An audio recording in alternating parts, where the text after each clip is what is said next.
स्वागत है आप सभी का आर के स्टोरी ऑफ ड्रीम पर। मैं हूं आपकी होस्ट और आज मैं आपके लिए लेकर आई हूं एक ऐसी रोमांचक कहानी the ninth disciple knows how this ends जो आपको शुरुआत से लेकर अंत तक बांधे रखेगी। अध्याय 31। कोई सुन रहा है। खड़े पाइन्स की लड़ाई के बाद से चेन शू के मन में चुपचाप सुलग रहा सवाल आखिरकार एक हफ्ते बाद उस बातचीत में अपनी आवाज पा गया जिसे उन दोनों में से किसी ने भी उस शाम करने की योजना नहीं बनाई थी। अपने अध्ययन में नवीनतम खुफिया रिपोर्टों की समीक्षा करते हुए उन्होंने कहा, मैं बार बार उस गठन पर लौट रहा हूं।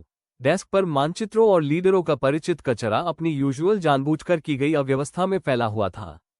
हान झेंगई के लोगों को बिल्कुल पता था कि कहां टोह लेनी है। लगभग नहीं, बिल्कुल वो सीन जहां हमारा सुदृढ़ीकरण मूल संरचना से मिला था, एक ऐसे गठन में जिसे हमने लड़ाई शुरू होने से कुछ घंटे पहले ही संशोधित करना समाप्त किया था। उन्होंने उसकी आंखों से मुलाकात की। यह उस प्रकार की कमजोरी नहीं है जिसे कोई सक्रिय हमले के बीच में साधारण अवलोकन के माध्यम से पहचानता है। यह उस प्रकार की कमजोरी है जिसे कोई इसलिए पहचानता है क्योंकि वे पहले से ही अग्रिम रूप से जानते थे ठीक कि हमने क्या बनाया है और कैसे। एल्डर ने उस रिपोर्ट को नीचे रख दिया जिसे वह पढ़ रही थी। उनकी अभिव्यक्ति उसी केंद्रित सावधान ध्यान में तेज हो गई जो वह सेक की वास्तविक सुरक्षा को खतरे में डालने वाली किसी भी चीज को देती थी। आप सुझाव दे रहे हैं कि किसी ने उन्हें सूचित किया लड़ाई से पहले, चेन जू ने कहा। मैं सुझाव दे रहा हूं कि यह वो स्पष्टीकरण है जो मेरे द्वारा बनाए जा सकने वाले किसी भी अन्य चीज की तुलना में साक्ष्य के साथ बेहतर बैठता है। हमने हमले शुरू होने से कुछ ही घंटे पहले उस गठन को मजबूत करना समाप्त किया था। बहुत कम लोग जानते थे कि हमने इसे कैसे संशोधित किया है। गठन मास्टर खुद, कुछ वरिष्ठ खड़े पाइन्स रक्षक और एजियो क्लाउड कल्टीवेटर्स का छोटा समूह जिन्होंने वास्तव में हमारी ताकत को सरणी में बुनने का तकनीकी काम किया था। उन्होंने उसकी आंखों को थामा। एल्डर मुरोंग, मैं इसे हल्के से नहीं कह रहा हूं, लेकिन मुझे लगता है कि एक वास्तविक संभावना है कि गठबंधन के अंदर कोई खड़े पाइन्स के अपने सेक के अंदर सबसे अधिक संभावना है, ये देखते हुए कि कितने बाहरी लोगों को उस जानकारी तक पहुंच थी। नाइन सरपेंट्स को खुफिया जानकारी दे रहा है। कमरा एक लंबे पल के लिए शांत रहा। संदेह का विशिष्ट अप्रिय वजन जो हम में से कोई भी सच नहीं होना चाहता था, उनके बीच बस गया। एल्डर मुरोंग ने अंततः कहा, मैं स्वीकार करूंगी, लड़ाई के बाद के दिनों में वही विचार मेरे मन में भी आया था और मैंने इसे इस प्रकार के पागलपन के रूप में खारिज कर दिया था जिसे इस काम में पर्याप्त वर्ष बिताने के बाद कोई भी खुफिया एल्डर विकसित करता है। मैं नहीं चाहती थी कि यह सच हो और इसलिए मैंने खुद को यह विश्वास करने दिया कि संयोग विश्वासघात के बजाय सिर्फ खराब किस्मत था। उन्होंने अपनी ओर एक ताज़ा चार्जशीट खींची और पहले से ही एक जांच के आकार का रेखाचित्र बनाना शुरू कर दिया। यदि आप सही हैं तो यह एक साधारण युद्ध के मैदान की कमजोरी की तुलना में काफी अधिक खतरनाक है। समय के साथ खड़े पाइन्स की अपनी रक्षात्मक योजना में इतनी गहराई से एम्बेडेड एक जासूस एक गठन की सीन की तुलना में काफी अधिक समझौता कर सकता है। चेन जू ने कहा, मेरे पास कोई प्रमाण नहीं है, केवल पैटर्न। मैं किसी और को कुछ भी बताने से पहले इसे आपके पास लाना चाहता था क्योंकि मुझे लगता है कि इसे सावधानी से और चुपचाप संभाले जाने की आवश्यकता है, या जो कोई भी जिम्मेदार है वो बस उस पल जमीन पर चला जाएगा जब उन्हें संदेह होगा कि हम देख रहे हैं। एल्डर मुरोंग ने एक लंबे पल के लिए उनका अध्ययन किया। उनकी सावधान अभिव्यक्ति के पीछे कुछ तौल रहा था। उन्होंने अंततः कहा, मैं चाहती हूं कि आप खड़े पाइन्स वापस जाएं। इस बार एक दूत के रूप में नहीं, कूटनीति के लिए नहीं। मैं चाहती हूं कि आपसे एक नेता के पूर्ण सहयोग के साथ एक वास्तविक सुरक्षा उल्लंघन की जांच करने वाले किसी व्यक्ति के रूप में जाएं, और मैं चाहती हूं कि आप बायलिंग को लाएं। इस प्रकार के सावधान रोगी काम के लिए उनकी प्रवृत्ति ने निष्कर्षण मिशन के बाद से मुझे प्रभावित किया है। उन्होंने बात करते हुए ही औपचारिक प्राधिकरण का मसौदा तैयार करना शुरू कर दिया। मैं चुपचाप आगे शब्द भेजूंगी ताकि सेक नेता अपनी ही दीवारों के भीतर किसी अन्य को सचेत किए बिना हमारे संदेह की गंभीरता को समझ सके। वे 4 दिन बाद खड़े पाइन्स पहुंचे। उसी कक्ष में से एक नेता द्वारा निजी तौर पर स्वागत किया गया जहां चेन जू ने पहली बार गठबंधन की शर्तों पर बातचीत की थी। उनकी अभिव्यक्ति में एक नियंत्रित गंभीर तनाव था जिसने चेन जू को यह बता दिया कि उन्होंने एल्डर मुरोंग के संदेश का क्या अर्थ था, इसके वजन को पहले ही आत्मसात कर लिया था। एक बार जब दरवाजे बंद हो गए और बातचीत बिना सुने जाने के जोखिम के आगे बढ़ सकती थी, तो उन्होंने कहा, मेरे अपने सेक के भीतर एक जासूस। जब से आपका संदेश आया है मैंने हर घंटे इसे उलट पुलट कर दिया है और मैं स्वीकार करता हूं कि मैं इस पर विश्वास नहीं करना चाहता हूं, लेकिन मैं आपके द्वारा वर्णित पैटर्न को भी अनदेखा नहीं कर सकता हूं। संशोधित डिजाइन तक बहुत कम लोगों की पहुंच थी। बाय लिंग ने विदरिंग ब्लेड सेक के रास्ते के बाद से हर संकट में अपनी लाई गई उसी सावधान व्यवस्थित फोकस को अपनी आवाज में लाते हुए पूछा, क्या आप हमें एक पूरी सूची दे सकते हैं?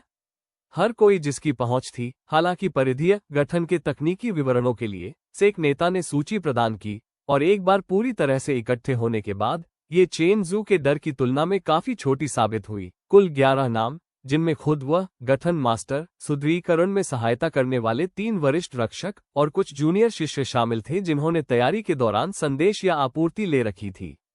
सूची का अध्ययन करते हुए चेन जू ने कहा, जूनियर शिष्यों को विशिष्ट कमजोरी की पहचान करने के लिए तकनीकी विवरणों को अच्छी तरह से समझने के लिए पर्याप्त रूप से नहीं समझा होगा, जो इसे काफी कम कर देता है। गठन मास्टर, खुद सेक नेता और 3 वरिष्ठ रक्षक, सेक नेता ने कहा, जिसमें उनकी आवाज में कुछ सुरक्षात्मक प्रवेश कर गया। आप गंभीरता से गठन मास्टर पर संदेह नहीं कर सकते। उसने 40 वर्षों से इस सेक की सेवा की है। उसने लड़ाई के दौरान उस गठन की रक्षा करते हुए लगभग अपनी जान गंवा दी थी। चेन जू ने सावधानी से कहा, मैं किसी पर भी विशेष रूप से संदेह नहीं कर रहा हूं, अभी नहीं। मुझे लगता है कि हमें केवल कार्यकाल या प्रतिष्ठा के आधार पर अग्रिम रूप से मासूमियत या अपराध मानकर व्यवस्थित रूप से और चुपचाप पहुंच वाले हर व्यक्ति की जांच करने की आवश्यकता है। यह विशेष रूप से उस पर कोई आरोप नहीं है। ये केवल इस प्रकार की जांच के लिए आवश्यक ईमानदार काम है। उन्होंने आने वाले दिनों को सावधान, रोगी काम में बिताया। कम की गई सूची में हर एक की गतिविधियों और संचारों का अवलोकन करना, गठन के पूरा होने और लड़ाई के शुरुआती हमले के बीच की छोटी खिड़की के खिलाफ समय को क्रॉस रेफरेंस करना, उन घंटों में सेक की अपनी दीवारों के बाहर किसी के भी संपर्क के विशिष्ट, सूक्ष्म संकेतों को देखना जो सबसे अधिक मायने रखते थे। ये बाय लिंग थी, जो सावधान अवलोकन के चौथे दिन उस पैटर्न की पहचान कर रही थी जिसने आखिरकार जांच को खोल दिया। एक जूनियर रक्षक, 3 वरिष्ठ सहायकों में से एक जिसने गठन के सुदृढ़ीकरण में मदद की थी, जिनकी लड़ाई से पहले के घंटों की गतिविधियां प्रारंभिक डिब्रीफ के दौरान उनके द्वारा दिए गए खाते से मेल नहीं खाती थी। अन्य शिष्यों के साथ सावधान बातचीत के माध्यम से उस आदमी की वास्तविक गतिविधियों को चुपचाप ट्रेस करते हुए दिन बिताने के बाद, जिन्होंने इस बात के महत्व को महसूस नहीं किया था कि वे क्या पुष्टि कर रहे थे, बाय लिंग ने रिपोर्ट दी। उसने कहा कि उसने वो शाम बैरकों में बिताई, हमले से पहले आराम किया। 3 अलग अलग गवाह इसके बजाय उसे सेक की पूर्वी दीवार के पास अकेले लगभग 1 घंटे के लिए रखते हैं, ठीक उस खिड़की पर जब गठन के संशोधनों को पूरा किया गया था। चेन जू ने जांच के निष्कर्ष के ठंडे, अप्रिय वजन को जगह में सेटलिंग महसूस किया। उन्होंने धीरे से कहा, पूर्वी दीवार खुली इलाके पर वापस जाती है। यदि कोई बिना देखे सेक की सीमा के बाहर कोई संदेश पार करना चाहता था, गंभीरता से समाप्त करते हुए बाय लिंग ने कहा, तो वह ठीक वहीं जाता। जब वह टकराव आया, तो वह एक ऐसी गति और सादगी के साथ सामने आया जो चेन जू को उस जांच के वजन के खिलाफ लगभग एंटीक्लाइमेटिक लगा जो वहां ले गई थी। जूनियर रक्षक, सेक नेता और एल्डर फैन के अपने सुरक्षा अधिकारियों द्वारा चुपचाप सामना किया गया, इससे पहले कि वह किसी भी चीज के बारे में संदेह कर सके। सावधान, रोगी पूछताछ के मिनटों के भीतर टूट गया। उसकी स्वीकारोक्ति डर की भीड़ में फैल गई और चेंगसू ने इसे सुनते हुए समझा, वास्तविक निराशाजनक अफसोस। उसकी आवाज टूटते हुए उस आदमी ने कहा, उनके पास मेरी बहन थी। 2 साल पहले हमारे गृह गांव से ले जाया गया था, कहीं रखा गया था जहां मुझे कभी देखने की अनुमति नहीं दी गई थी। केवल हर कुछ महीनों में ये बताया जाता था कि वह तब तक जीवित रही जब तक मैं जो पूछा गया था उसे प्रदान करना जारी रखता था। मैंने कभी इस सेक के साथ विश्वासघात नहीं करना चाहा। मैं कभी भी इनमें से किसी भी चीज को नहीं चाहता था। मैं सिर्फ चाहता था कि वो जिए। चेन जू ने विश्वासघात का विशिष्ट, जटिल शोक महसूस किया जिसके केंद्र में कोई साधारण खलनायक नहीं था, केवल दूसरा व्यक्ति, वेई चैन और सू याओ और बाय लिंग की तरह, एक ऐसे युद्ध में जो कभी भी इसका हिस्सा बनने के लिए कभी न चुनने वाले लोगों से असंभव लागत मांगता था। उन्होंने अंततः कहा, हम उसे ढूंढ लेंगे, इसे कहते हुए भी समझते हुए कि वह वादा वास्तव में कितना अनिश्चित था।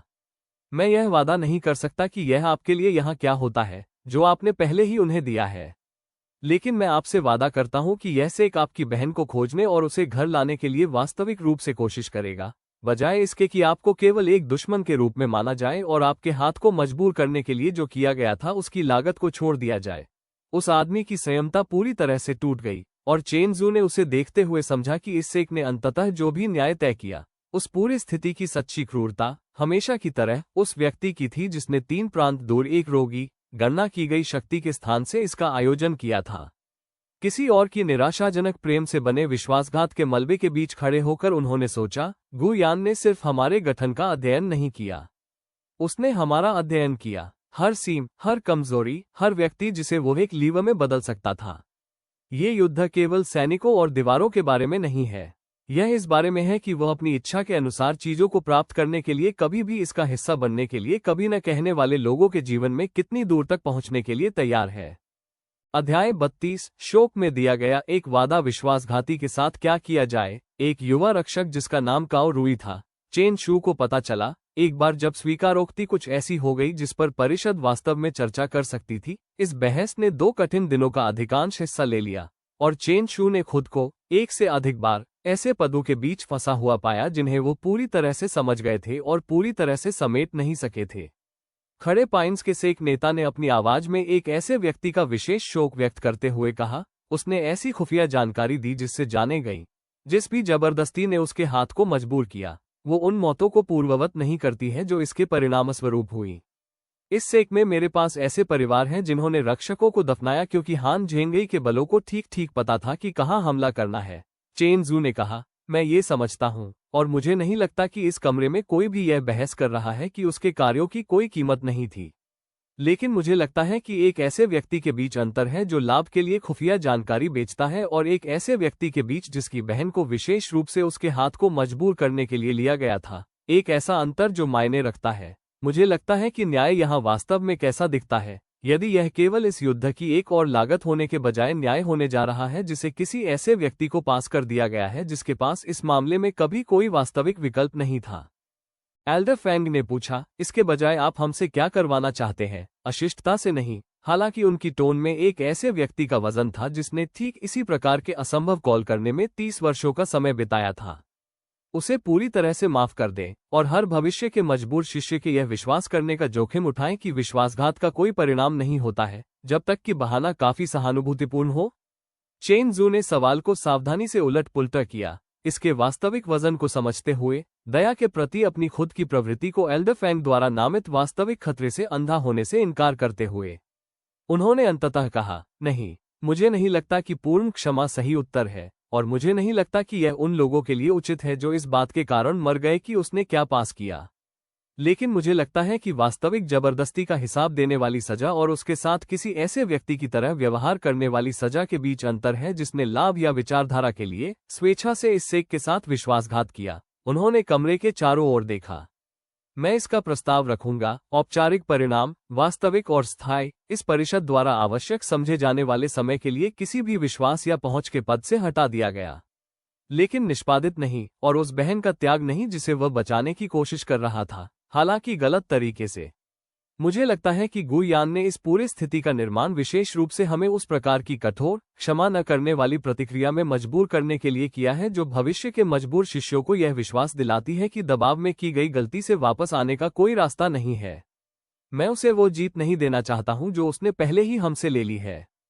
परिषद की बहस अगले दिन तक जारी रही। आसान फैसलों की आरामदायक निश्चितता के बजाय वास्तविक न्याय की मांग करने वाली विशिष्ट, पीसने वाली देखभाल के साथ जवाबदेही के खिलाफ दया को तौलती रही, और जब निर्णय अंततः आया तो यह चेन जू के प्रस्ताव के करीब उतरा। विश्वास के किसी भी पद से औपचारिक निष्पादन के बजाय सेक की अपनी दीवारों के भीतर अनिश्चितकालीन कारावास और सजा के साथ साथ परिषद से उस बहन के लिए जो भी बचाव के प्रयास वे कर सकते थे उसका प्रयास करने की प्रतिबद्धता जो अभी भी उनकी पहुंच से परे कहीं आयोजित की जाती है। परिषद के निर्णय को औपचारिक रूप दिया जाने के बाद एल्डर मुरोंग ने निजी तौर पर चेन जू से कहा, मुझे नहीं पता कि हम वास्तव में उसे ढूंढ सकते हैं या नहीं। गु यान के संचालन 3 प्रांतों में फैले हुए हैं और 2 वर्षों तक रखा गया एक अकेला कैदी उस क्षेत्र के भीतर कहीं भी हो सकता है या कहीं नहीं हो सकता है, यदि वह पहले से ही उस उपयोग से अधिक जीवित रह चुकी है जिसके लिए उसने उसे रखा था।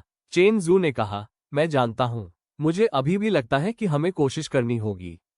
इसलिए नहीं कि मुझे यकीन है कि यह परिणाम बदलता है, बल्कि इसलिए कि मुझे लगता है कि विकल्प बस ये स्वीकार करना कि इस युद्ध की कुछ लागतें कभी भी संबोधित करने के लिए बहुत विसरित है, ठीक उसी प्रकार की शांत हार है जो इस बात को नष्ट कर देती है कि हम वास्तव में किसके लिए लड़ रहे हैं। एक बार में एक अन्वेषित क्रूरता। जब खोज आखिरकार गंभीरता से शुरू हुई तो इसने एल्डर मुरोंग के खुफिया नेटवर्क द्वारा छोड़े जा सकने वाले हर संसाधन पर आकर्षित किया, व्यापारी संपर्कों के माध्यम से शांत पूछताछ जो विवादित सीमाओं के पार स्वतंत्र रूप से आगे बढ़ते थे। काओ रूई 2 साल पहले अपनी बहन के गायब होने के बारे में जो विरल विवरण प्रदान कर सकते थे, उनका सावधानीपूर्वक क्रॉस रेफरेंसिंग जांच का रोगी, बिना चमक दमक वाला काम जो युद्ध के मैदान की रणनीति से बहुत कम समानता रखता था, जिसे चेन जू ने पिछले वर्ष का अधिकांश भाग मास्टर करने में बिताया था। उसे खोजने में 6 सप्ताह लग गए। रिपोर्ट जब यह अंततः आए तो सीधे एल्डर मुरोंग के नेटवर्क से नहीं बल्कि एक अप्रत्याशित स्रोत से आई, एक व्यापारी काफिला जो 9 सरपेंट्स द्वारा नियंत्रित सीमावर्ती शहर के माध्यम से आगे बढ़ रहा था, जिसने शहर के बाहरी इलाकों में एक मामूली परिसर में गार्ड के तहत रखी गई एक युवा महिला को देखा था। व्यापारियों द्वारा देखे जा सकने वाले से जंजीरों में एक कैदी के रूप में कम और उपयोगिता बनाए रखने के लिए पर्याप्त रूप से आरामदायक रखे गए बंधक के रूप में अधिक इलाज किया गया था।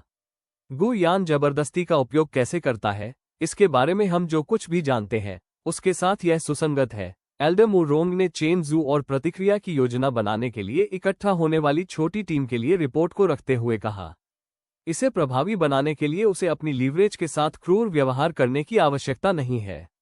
क्रूरता का खतरा आरक्षित में रखा गया बंधक के अपने उद्देश्य की सेवा करने से पहले मरने के काफी कम जोखिम के साथ वही काम करता है। मिशन के आकार लेते हुए परिचित केंद्रित गणना को महसूस करते हुए चेन जू ने पूछा, क्या हम तक पहुंच सकते हैं? एल्डर मुरोंग ने कहा, शहर सीमा के इतना करीब है कि एक छोटी सावधान टीम निष्कर्षण का प्रबंधन कर सकती है, ठीक उसी तरह जैसे आपने महीनों पहले काफिले के कैदियों का प्रबंधन किया था। लेकिन मैं जोखिम के बारे में स्पष्ट होना चाहती हूँ। यह अब एक बिना गार्ड वाला स्टेजिंग शिविर नहीं है। गु यान के बलों को अधिक सावधान, अधिक समन्वित होने के लिए 1 वर्ष का समय मिला है, खासकर इस तरह के क्षेत्र में जो विवादित जमीन के बहुत करीब है। चेन जू ने छोटे योजना चक्र के चारों ओर देखा। बाय लिंग अपनी यूजुअल सावधान फोकस के साथ इलाके के विवरण को पहले से ही तौल रही थी। वेई चेन विश्वास के 8 महीनों में जिस तरह से बनाया गया था उसमें स्थिर और तैयार। सु याओ उनकी अभिव्यक्ति उस विशिष्ट उग्र दृढ़ संकल्प को वहन करती है जो वह किसी भी चीज के साथ लाई थी, जो उसके अपने इतिहास के एक ऐसे दरवाजे को पकड़ने की गूंज थी जिसे वे लोग खुद नहीं पकड़ सकते थे, जो इसे खुद नहीं पकड़ सकते थे। उन्होंने कहा, मैं इसका नेतृत्व करना चाहता हूं, इसलिए नहीं कि मुझे आप में से किसी पर भी मेरे बिना इसे संभालने का भरोसा नहीं है, मुझे आप सभी पर पूरी तरह से भरोसा है। लेकिन मुझे लगता है काओ रूई की स्वीकारोक्ति इस गठबंधन को जितनी कीमत चुकानी पड़ी, उसके बाद मैं उस पर और उसकी बहन पर वो व्यक्ति बनने का ऋणी हूं जो वास्तव में उसे घर लाता है, यदि हम इसका प्रबंधन कर सकते हैं। बाय लिंग ने एक लंबे पल के लिए उनका अध्ययन किया और फिर विदरिंग ब्लेड सेक से बाहर निकलने के रास्ते के बाद से उन्हें परिभाषित करने वाली विशिष्ट प्रत्यक्षता के साथ सिर हिलाया। उन्होंने कहा, तो हम एक साथ चलते हैं, उसी तरह जैसे हमने पहाड़ के बाद से सब कुछ किया है। वे 3 दिन बाद रवाना हुए, एक सीमावर्ती शहर की ओर जाने वाली 4 की एक सावधान टीम जो अपनी दीवारों के भीतर कहीं उस कर्ज का आखिरी टुकड़ा रखती थी जिसे चेन जू ने जानबूझकर ले जाने का विकल्प चुना था। और जैसे ही वे सवारी करते हुए गए, चेंगसू ने खुद को इस युद्ध की पहले ही कीमत चुकानी पड़ी हर चीज के अंत तक उलट पुलट करते हुए पाया, और इसके अंततः किसी दिन किसी प्रकार के समाधान तक पहुंचने से पहले यह अभी भी मान कर सकता है। यात्रा की दूसरी रात को आग के साथ 8 महीनों के परीक्षणों और लड़ाइयों ने उसे बनाया था। वेई चैन ने कैंपफायर को देखते हुए विशिष्ट थकी हुई विचारशीलता के साथ पूछा, क्या आपको लगता है कि हमें इसके बाद शांति मिलेगी? जब भी यह युद्ध वास्तव में समाप्त होता है, क्या आपको लगता है कि यह किसी चीज की तरह महसूस होता है, या ये सिर्फ ले जाने के अगली चीज बन जाती है? चेन जू ने आग के बाद से उन्होंने जो कुछ भी सीखा था उस पर ईमानदारी से सवाल पर विचार किया। वो वजन जिसे से एक मास्टर लियान ने नाम दिया था, वो शोक जिसे एल्डर फैंग ने बिना सुन्नता में बदलने दिए ले जाने का वर्णन किया था, विशिष्ट कठिनाई से अर्जित समझ की इस दुनिया ने एक साफ अंत की गारंटी देने के लिए कोई कहानी नहीं दी थी, केवल एक बार फिर से चुनने का सादा चल रहा काम, कौन लड़ने के योग्य था। उन्होंने स्वीकार करते हुए कहा, मुझे नहीं पता, मैं सोचता था कि एक अंत का मतलब है कि वजन अंततः उठ जाता है। मुझे अब ऐसा नहीं लगता। मुझे लगता है शायद शांति बिल्कुल भी वजन की अनुपस्थिति नहीं है। मुझे लगता है कि यह सिर्फ इसे इतनी अच्छी तरह से ले जाना सीखना है कि यह आपको कुचल न दे, ऐसे लोगों से घिरे हुए जो आपको इसे ले जाने में भी मदद करते हैं। उन्होंने छोटे कैंपफायर सर्कल के चारों ओर देखा, बाय लिन की स्थिर सतर्कता पर, सु याओ की शांत केंद्रित तत्परता पर, वेई चैन के अपने थके हुए आशावादी सवाल पर जो अभी भी रात की हवा में लटक रहा था। मुझे लगता है कि यह एकमात्र प्रकार की शांति हो सकती है जो ये दुनिया वास्तव में किसी को भी प्रदान करती है। मैंने फैसला किया है कि मैं इसके साथ ठीक हूं, जब तक कि मुझे आप जैसे लोगों के साथ इसे ले जाने का मौका मिलता है। अध्याय 33। काओ वेन सीमावर्ती शहर। जब वे 5 दिनों की सावधान यात्रा के बाद अंततः वहां पहुंचे, तो वो गुयान की पहुंच के विस्तार से चेन शू की उम्मीद की तुलना में छोटा और काफी अधिक साधारण साबित हुआ। संकीर्ण सड़कें, मामूली घर, एक बाजार चौक जो अपने क्षेत्र में फैल रहे बड़े युद्ध की तुलना में दैनिक व्यापार से अधिक चिंतित जगह की सामान्य लय को वहन करता था। एक व्यापारी सराय में बाकी सभी लोगों के नज़र से दूर रहने के दौरान शहर के लेआउट की चुपचाप टोह लेते हुए बाय लिंग ने कहा, परिसर उत्तरी किनारे पर है। 6 गार्ड पारियों में घूमते हुए, पिछले साल हमारे द्वारा हमला किए गए स्टेजिंग शिविर की तुलना में कम अनुशासित।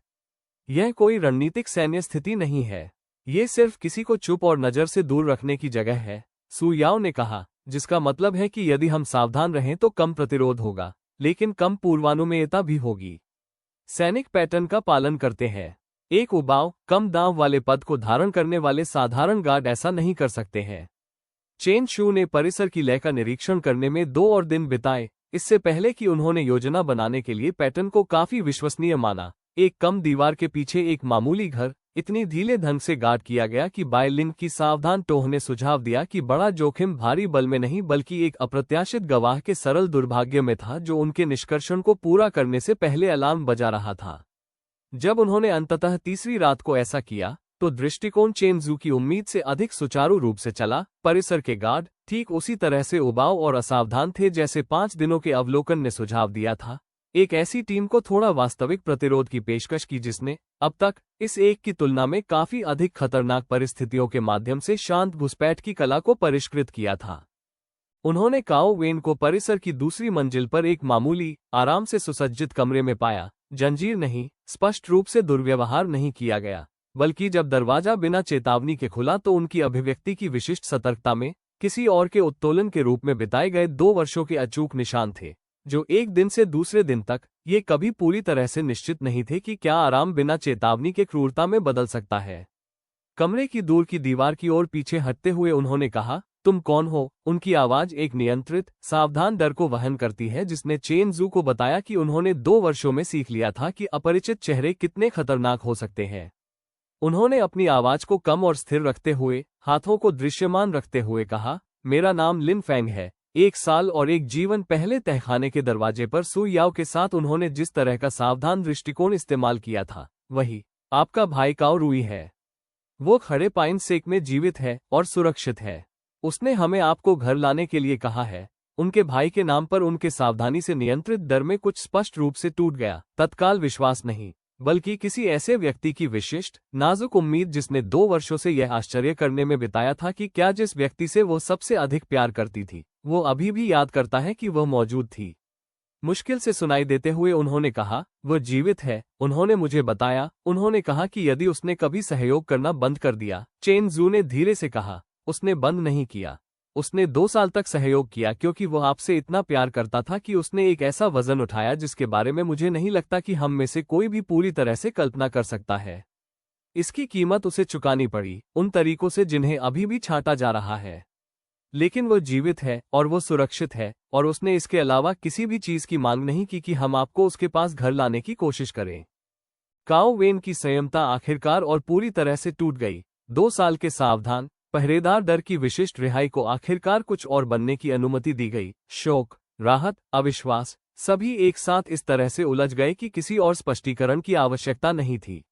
व्यवहारिक तात्कालिकता के नीचे वास्तविक देखभाल को वहन करते हुए बायलिंग ने धीरे से कहा, हमें तेजी से आगे बढ़ने की जरूरत है। गार्ड हमेशा के लिए अनभिज्ञ नहीं रहेंगे, और मैं इसके बदलने से पहले आपको इस परिसर से सुरक्षित रूप से दूर रखना चाहूंगी। काओ वेन द्वारा 2 साल की कैद के दौरान अनुमति दी गई कुछ ही सामानों को इकट्ठा करने के बाद, निष्कर्षण खुद चेंगसू की टीम ने तेजी से खतरनाक मिशनों के वर्ष में परिष्कृत किया था। परिसर की पिछली दीवार के माध्यम से एक शांत प्रस्थान, शहर की सोई हुई सड़कों के माध्यम से एक सावधान रास्ता, और अंततः सीमावर्ती शहर की रोशनी के पीछे फीका पड़ने के साथ, बिना किसी अलार्म के एक मिशन का पूरा होना, जिसके लिए उन्होंने ब्रेस किया था। उन्होंने सीमा से 4 मील आगे शिविर लगाया, किसी भी पीछा से पूरी तरह से स्पष्ट, और चेन जू ने काओ वेन को आग के पास बैठते हुए देखा, अभी भी सावधान कैद के 2 साल से वास्तविक अनिश्चित स्वतंत्रता में अचानक भारी बदलाव को संसाधित कर रही थी। उनकी आंखें किसी ऐसे व्यक्ति की विशिष्ट थकान को वहन करती थीं जिसका शरीर अभी तक यह नहीं समझ पाया था कि उनका मन अभी भी विश्वास करने के लिए संघर्ष कर रहा था। आग की खामोशी में उन्होंने अंततः कहा, मैं नहीं समझती, अजनबी किसी ऐसे व्यक्ति के लिए इतना जोखिम क्यों उठाएंगे जिसे उन्होंने कभी नहीं देखा था, एक ऐसे कर्ज पर जो भुगतान करने के लिए उनका नहीं था। चेन जू ने सवाल पर सावधानी से विचार किया, ये समझते हुए कि यह सरल आश्वासन के बजाय एक ईमानदार जवाब का हकदार था। उन्होंने कहा, आपके भाई ने एक भयानक दबाव में एक भयानक विकल्प चुना। इसने खड़े पाइन सेक के लोगों को ऐसी जिंदगियों की कीमत चुकाई जिन्हें वे खोने के हकदार नहीं थे, और मैं यह नाटक नहीं करूंगा कि वह लागत सिर्फ इसलिए गायब हो जाती है क्योंकि उसके कारण सहानुभूतिपूर्ण थे। लेकिन मैंने इस पिछले साल कुछ ऐसा सीखते हुए बिताया है जिसे मैं तब नहीं समझ पाया था जब मैंने ये युद्ध शुरू किया था, कि किसी और की क्रूरता की मशीनरी में फंसे लोग साधारण निर्णय से अधिक के हकदार हैं। जब यह संभव हो तो वे मरम्मत के वास्तविक अवसर के हकदार हैं। उन्होंने सीधे उसकी ओर देखा। आपका भाई अपने विकल्प की कीमत को चुकाने वाले विश्वास को फिर से बनाने के लिए लंबे समय तक काम करने जा रहा है। यह उचित है और यह वास्तविक है, लेकिन मुझे नहीं लगता कि वो काम तब होना चाहिए जब वो यह विश्वास करने के अतिरिक्त वजन को वहन करता है कि आपके द्वारा किए गए प्रयास के कारण आप हमेशा के लिए खो गए थे।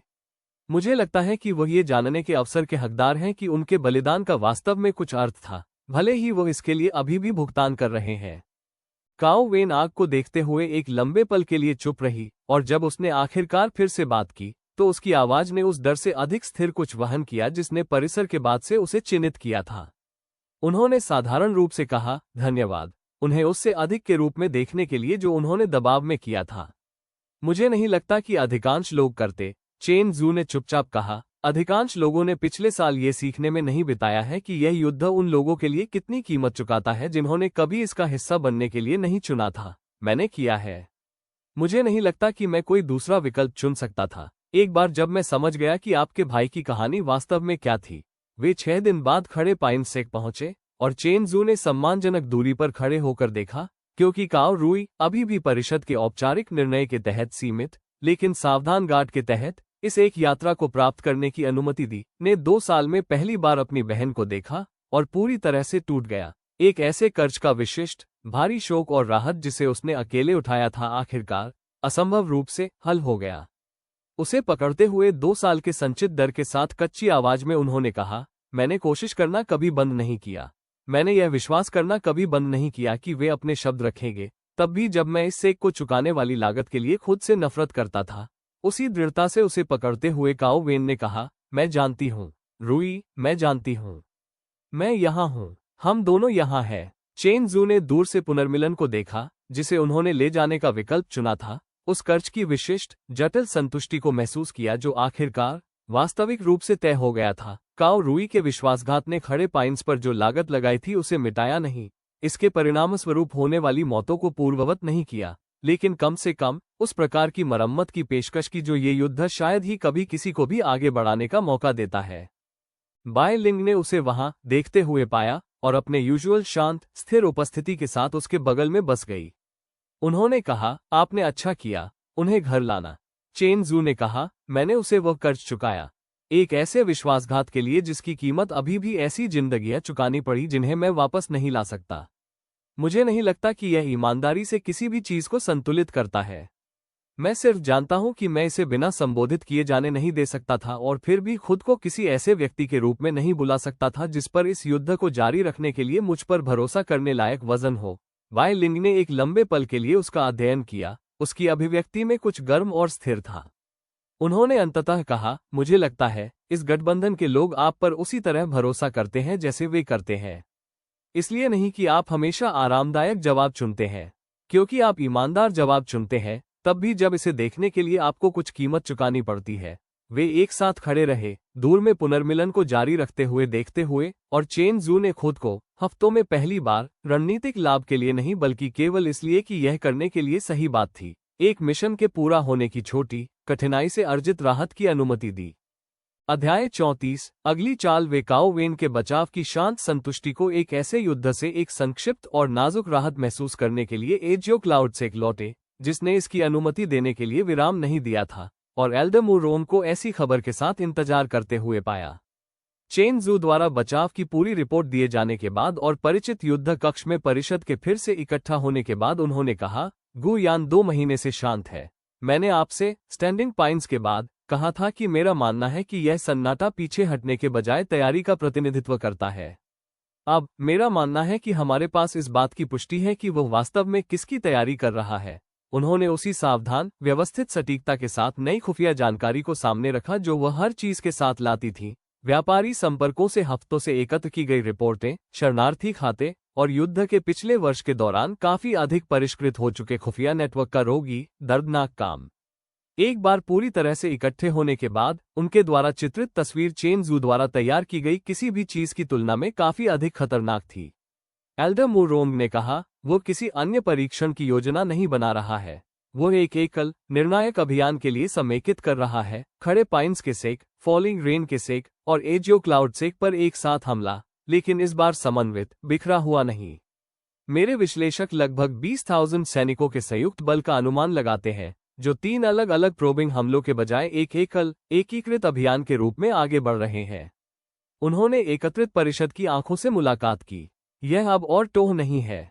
यह वो युद्ध है जिसकी ओर वो लिन फैंग द्वारा उसके प्रस्ताव को अस्वीकार करने के दिन से निर्माण कर रहा था। युद्ध कक्ष ने भारी सन्नाटे में संख्या को अवशोषित किया। 20,000 सैनिक, एक ऐसे गठबंधन के खिलाफ जो अपने सबसे मजबूत होने पर भी सभी 3 संप्रदायों में फैले उसके एक अंश से भी कम था। विकल्पों का वजन करने वाले एक ऐसे व्यक्ति की विशिष्ट, पीसने वाली गणना के साथ नक्शे का अध्ययन करते हुए एल्डर फैंग ने गंभीर रूप से कहा, हम खुले मुकाबले में उस बल से नहीं मिल सकते हैं। एक ही स्थिति में एक साथ खड़े गठबंधन के हर रक्षक के साथ भी नहीं। संख्याएं बस हमारा पक्ष नहीं लेती है। चेन जू ने कहा, जो आग के बाद से हर असंभव युद्ध के माध्यम से उन्हें ले जाने वाले उसी अंतर्ज्ञान के साथ समस्या को पहले से ही उलट पुलट कर रहे थे, तो हम इसका सामना उस तरह से नहीं करते हैं जैसी उसे उम्मीद है। 20,000 सैनिक एक एकीकृत अभियान के रूप में आगे बढ़ रहे हैं। उन्हें 3 बिखरे हुए हमलों की तुलना में काफी अधिक समन्वय की आवश्यकता है। वो समन्वय स्वयं एक कमजोरी है, यदि हम इसका फायदा उठाने के लिए सही जगह पा सकते हैं। एल्डर मुरोंग ने कहा, व्याख्या करें। चेन जू ने नक्शे का अध्ययन किया। 3 गठबंधन संप्रदायों के बीच के इलाके को ट्रैक करते हुए पिछले वर्ष के दौरान उन्होंने जो कुछ भी सीखा था, उससे एक रणनीति के आकार को महसूस किया। घाटी की अड़चन जिसने फॉलिंग रेन के संप्रदाय को बचाया था, प्रबलित संरचनाएं जो स्टैंडिंग पाइन्स की दीवारों पर टिकी हुई थी, सादा, कठिनाई से अर्जित समझ की पराजित रक्षक ताकत का मिलान करके नहीं बल्कि सावधानी से यह चुनकर जीवित रहे कि लड़ाई वास्तव में कहां और कैसे हुई। 3 संप्रदायों के टेरिटोरियोज को जोड़ने वाले पहाड़ी गलियारे को ट्रैक करते हुए उन्होंने कहा, 20,000 का एक एकीकृत बल एक ही शरीर के रूप में इस इलाके से नहीं गुजर सकता है। उन्हें योजना की आवश्यकता के अनुसार सभी 3 लक्ष्यों तक एक साथ पहुंचने के लिए समन्वित स्तंभों में विभाजित होने की आवश्यकता होगी। वो विभाजन कमजोरी है। यदि हम एल्डर मुरोंग के नेटवर्क के माध्यम से ये पहचान सकते हैं कि वे वास्तव में उस बल को कैसे विभाजित करने का इरादा रखते हैं, तो हमें एक साथ 20,000 सैनिकों को हराने की आवश्यकता नहीं है। हमें व्यक्तिगत रूप से 3 काफी छोटे स्तंभों को हराने की आवश्यकता है, इससे पहले कि वे किसी ऐसी चीज में फिर से एकजुट हो सकें जिसे हम वास्तव में जीवित नहीं रख सकते हैं। एल्डर फैंग ने कहा, इसके लिए उनकी सटीक तैनाती योजना जानने की आवश्यकता है, जो कि ठीक उसी प्रकार की खुफिया जानकारी है जिसके कारण काओ रूई को पहले स्थान पर हमारे साथ विश्वासघात करने के लिए मजबूर किया गया था। आपको क्या लगता है कि हम इस बार इसे सुरक्षित रूप से एकत्र कर सकते हैं? चिंता के वास्तविक वजन को समझते हुए चेन जू ने सवाल पर सावधानी से विचार किया। उन्होंने ईमानदारी से कहा, मुझे नहीं लगता कि हम सुरक्षा की गारंटी दे सकते हैं, लेकिन मुझे लगता है कि विकल्प इस अभियान से अंधा मिलना, ये समझे बिना कि यह वास्तव में कैसे संरचित है, खुफिया जानकारी एकत्र करने के जोखिम की तुलना में काफी खराब परिणाम की गारंटी देता है। उन्होंने एल्डर मुरोंग को देखा। मुझे लगता है कि यह ठीक उसी प्रकार का काम है जिसके लिए आपका नेटवर्क मौजूद है। स्टैंडिंग पाइन्स के गठन से समझौता किए जाने के बाद हमने जो निराशावादी, प्रतिक्रियावादी जांच की थी, वह नहीं, बल्कि वास्तविक, सक्रिय खुफिया जानकारी एकत्र करना, विश्वास और बुनियादी ढांचे पर बनाया गया है जिसे हमने विकसित करने में 1 साल बिताया है। एल्डर मुरोंग ने इसमें शामिल जोखिम की हर चीज के खिलाफ प्रस्ताव को तौलते हुए एक लंबे पल के लिए नक्शे का अध्ययन किया। उन्होंने अंततः कहा, मैं तुरंत काम शुरू कर दूंगी, हालांकि मैं समय रेखा के बारे में आप सभी के साथ ईमानदार होना चाहती हूं। स्टैंडिंग पॉइंट से समझौता करने वाली जबरदस्ती के प्रकार के संपर्क में हमारे स्रोतों को उजागर किए बिना इस महत्वपूर्ण अभियान पर विश्वसनीय खुफिया जानकारी एकत्र करना तेज काम नहीं है। मुझे नहीं पता कि गुयान के बलों के वास्तव में आगे बढ़ने से पहले हमारे पास वह होगा जिसकी हमें आवश्यकता है, चेन जू ने कहा। तो हम एक ही समय में 2 ट्रैक पर तैयारी करते हैं। हम खुफिया जानकारी एकत्र करते हैं जो हम कर सकते हैं, जैसा कि आपका नेटवर्क अनुमति देता है। साथ ही हमारे संसाधनों की अनुमति की अधिकतम डिग्री तक गठबंधन में हर रक्षात्मक स्थिति को मजबूत करते हुए किसी ऐसी रणनीति पर सब कुछ दांव पर नहीं लगाना जो खुफिया जानकारी पर निर्भर करती है जिसे हम समय पर एकत्र नहीं कर सकते हैं, बल्कि पर्याप्त वास्तविक रक्षात्मक ताकत का निर्माण करते हैं ताकि एक सबसे खराब स्थिति भी अधूरी जानकारी के साथ इस अभियान से मिलना उस परिणाम की गारंटी नहीं देती है जिस पर गुयान भरोसा कर रहा है। इसके बाद आने वाले सप्ताह ने पूरे गठबंधन को परीक्षणों के बाद से चेन जू द्वारा अनुभव की गई किसी भी चीज की तुलना में अधिक तीव्र तैयारी की गति में ले गए। सभी 3 संप्रदायों में हर रक्षात्मक गठन का सुदृढ़ीकरण एल्डमुरोम के नेटवर्क के माध्यम से सावधान रोगी खुफिया जानकारी एकत्र करना और इसके साथ ही चल रहा एक ऐसे अभियान के लिए खुद को ब्रेस करने वाले गठबंधन का सादा पीसने वाला काम जो अब हर कोई समझ गया था, संभवतः यह निर्धारित करेगा कि यह नाजुक कठिनाई से अर्जित गठबंधन अपनी पहली वास्तव में अस्तित्वगत परीक्षण से बचता है या नहीं। चेन जू ने खुद को अधिकांश रातों में सेक के सोने के बाद भी प्रशिक्षण यार्ड के किनारे पर खड़े हुए पाया। पिछले वर्ष द्वारा बनाई गई हर चीज के वजन को उलट पुलट करते हुए गठबंधन खुद नाजुक और वास्तविक एक बार में वे मित्रताएं जिन्होंने पहाड़ के बाद से हर असंभव विकल्प के माध्यम से उनका साथ दिया था, सादा बिना चमक दमक वाला समझ कि इसके बाद जो भी आएगा वो उन सभी से युद्ध की अब तक की किसी भी मान की तुलना में अधिक मान करेगा। बाय लिंग ने उसे वहां पाया जैसा कि वह हमेशा करती थी और इस बार सु याओ और वेई चेन दोनों ने उनके साथ जुड़ गए। वे चारों लोगों के विशिष्ट भारित सन्नाटे में एक साथ खड़े थे जो बिना जोर से कहे समझ गए थे कि कितना आ रहा है। सन्नाटे को तोड़ते हुए वेई चेन ने कहा, 20,000 सैनिक। मुझे नहीं लगता कि हम में से किसी ने भी उस पहली रात पहाड़ पर कल्पना की थी कि हम इस तरह की संख्याओं के खिलाफ खड़े होंगे। चेन जू ने सहमति व्यक्त करते हुए कहा, नहीं, मुझे नहीं लगता कि मैंने इनमें से किसी की भी कल्पना की थी। ईमानदारी से, जब मैं पहली बार लिन फैंग के शरीर में जागा था और सोचा था कि जिस सबसे कठिन विकल्प का मुझे सामना करना पड़ेगा वो ये था कि जलते हुए सेक से किस दिशा में दौड़ना है, उन्होंने बारी बारी से उनमें से प्रत्येक को देखा, उन दोस्तों पर जिन्होंने उस पहली भयानक रात के बाद से हर असंभव विकल्प के माध्यम से उनका साथ दिया था। इसके बाद जो भी आए, मैं चाहता हूं कि आप सभी जानें, मुझे नहीं लगता कि मैं हमारे द्वारा बनाई गई किसी भी चीज का निर्माण कर सकता था। इस गठबंधन, इस नाजुक कठिनाई से अर्जित प्रतिरोध का, बिना आप में से हर एक के इसके माध्यम से मेरे बगल में खड़े हुए। कहानी ने जो भी बनाया होगा, मुझे लगता है कि हमने अपने दम पर कुछ काफी बेहतर बनाया है। तहखाने के दरवाजे के बाद से उन्होंने जो शांत, बिना हिचकिचाहट के एकजुटता पेश की थी, उसके साथ सु याओ ने आगे बढ़कर संक्षेप में अपना हाथ उनके ऊपर रख दिया। उन्होंने कहा, तो चलिए इसे खत्म करते हैं, इसकी कीमत जो भी हो। हम अब रुकने के लिए बहुत दूर आ चुके हैं। वे प्रशिक्षण यार्ड के किनारे पर एक साथ खड़े रहे, उस अंधेरे क्षितिज को देखते हुए जिसके पास इसके पार सबसे बड़ा परीक्षण था जो इस युद्ध ने उनमें से किसी से भी पूछा था, और चेन जू इसके वजन को पूरी तरह से जगह में सेटलिंग महसूस करते हुए खुद को तैयार पाया, जैसा कि असंभव विकल्पों का एक वर्ष किसी को भी बना सकता है, इसके बाद आने वाले किसी भी चीज से मिलने के लिए तैयार था।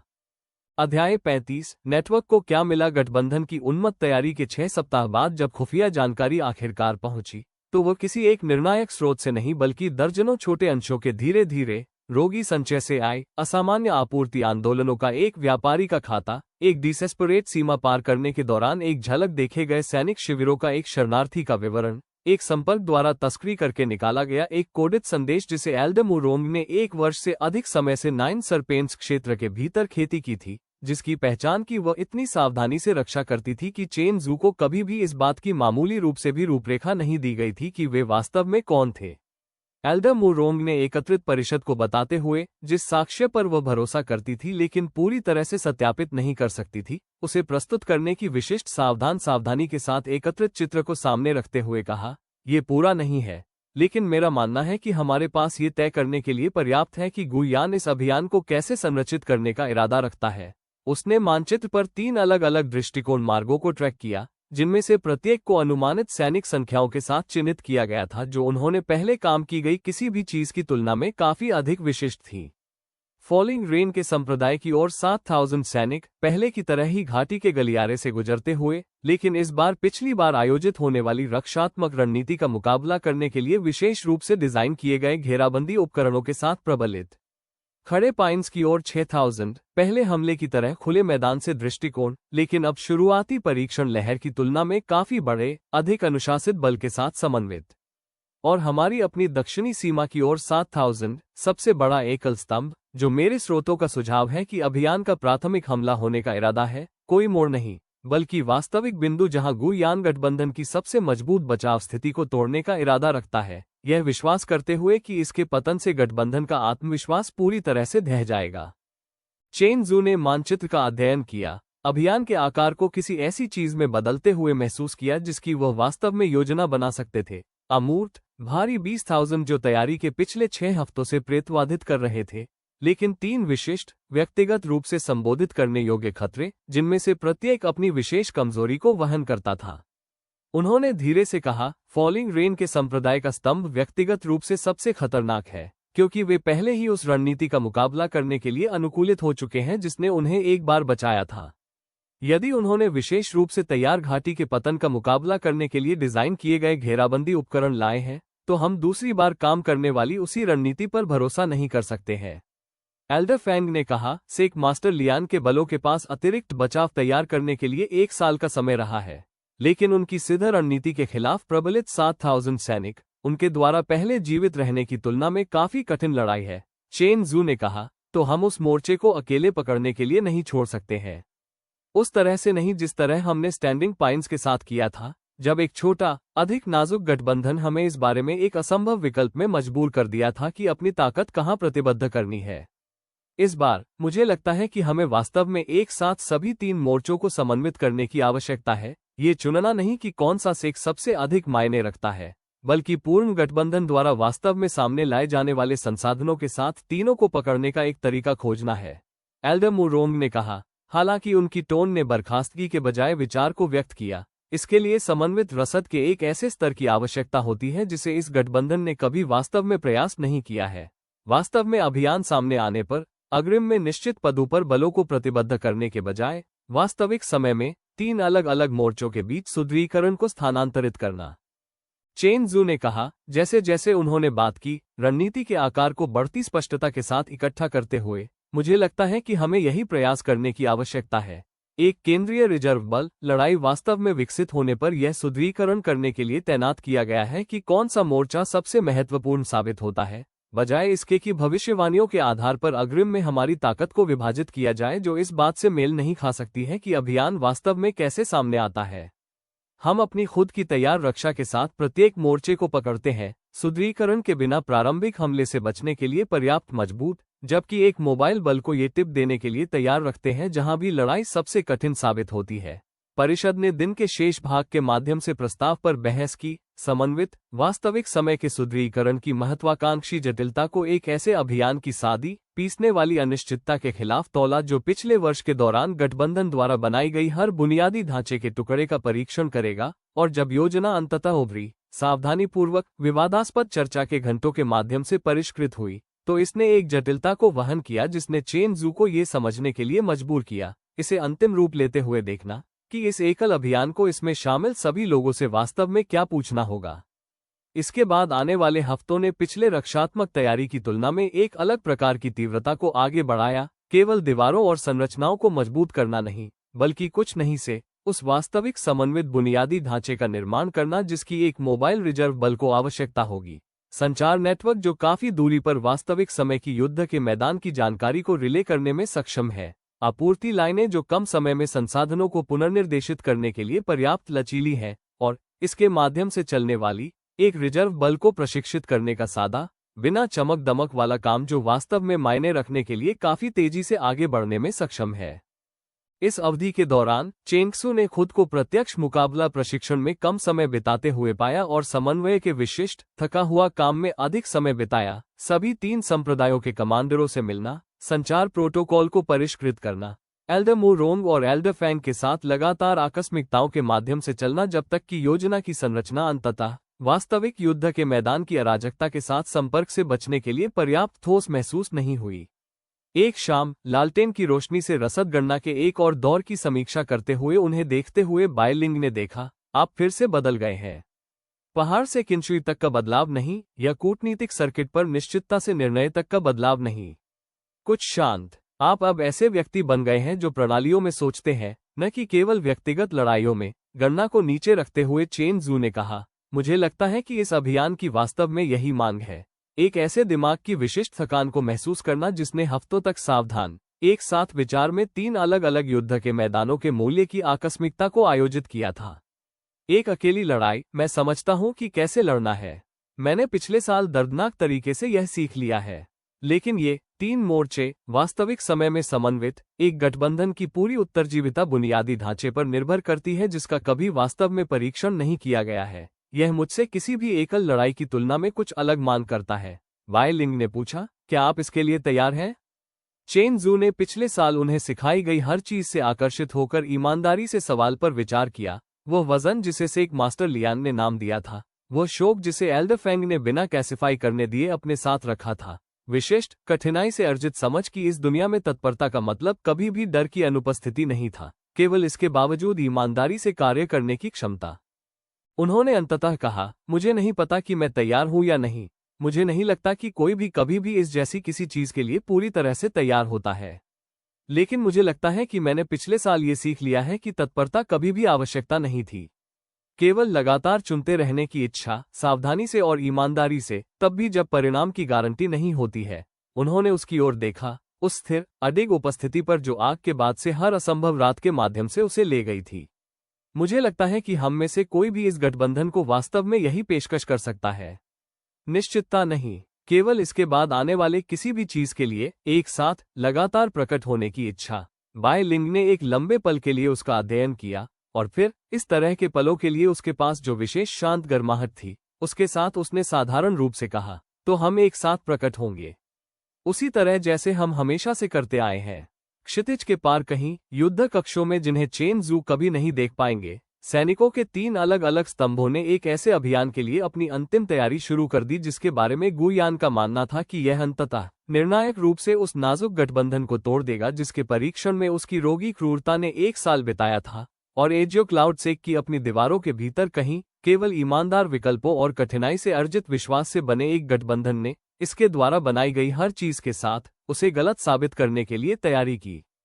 अध्याय 36, 3 मोर्चे। एक युद्ध अभियान की शुरुआत एक ऐसे दिन की सुबह हुई जो चेन शू के लिए हर तरह से सामान्य लग रहा था, जब तक कि पहले मैसेंजर हॉक कुछ ही मिनटों के अंतराल पर पहुंचे, जो तीनों मोर्चों से लगभग एक साथ रिपोर्ट लेकर आए थे, जिन्होंने ठीक उसी बात की पुष्टि की थी जिसकी 6 सप्ताह की सावधान खुफिया जानकारी ने भविष्यवाणी की थी। युद्ध कक्ष के तनावपूर्ण केंद्रित सन्नाटे में रिपोर्टों को जोर से पढ़ते हुए एल्डर मुरोंग ने कहा, वे आगे बढ़ रहे हैं। संचार रिले के नेटवर्क में अब गठबंधन की पूरी कमान संरचना इकट्ठी हो गई थी, जिसे स्थापित करने में हफ्तों का समय लगा था। तीनों स्तंभ, बिल्कुल वैसे ही जैसे हमारी खुफिया जानकारी ने सुझाव दिया था।